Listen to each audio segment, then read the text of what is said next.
Bonjour à tous, au menu les premiers pas des radars de tronçon, une Lada électrique à Moscou et un garage plutôt insolite.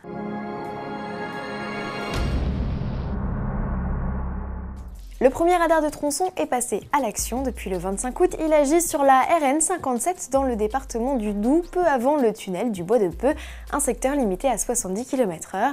Cette nouvelle génération de mouchards calcule votre vitesse moyenne sur une distance allant de 150 mètres à 20 km.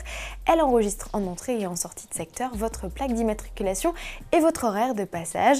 Si votre vitesse moyenne est supérieure à 70 km/h, vous êtes bon pour le PV.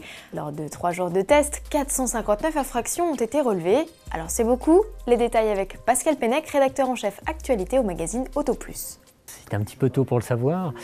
Pour le moment, il y a eu que quelques petites données qu'on filtrait, disant qu'il aurait flashé en moyenne 153 fois par jour. Donc ça le placerait en 30e position des radars les plus efficaces de France.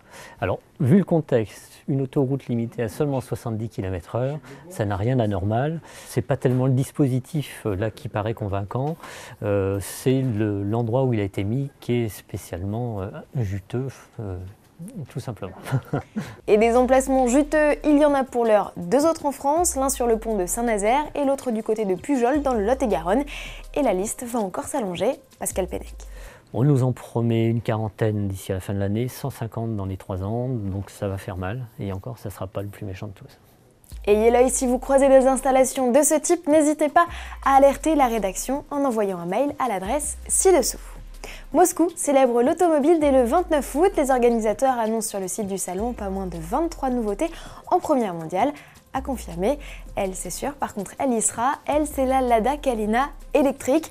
Après un concept, le constructeur national présente la version de série du modèle EL Lada. Ce véhicule zéro émission qu'il mettra prochainement à disposition des taxis de la ville de Stavropol, au sud du pays, serait capable d'atteindre 100 km/h en 12 secondes et 140 km/h en pointe grâce au bloc de 60 kW, soit environ 80 chevaux.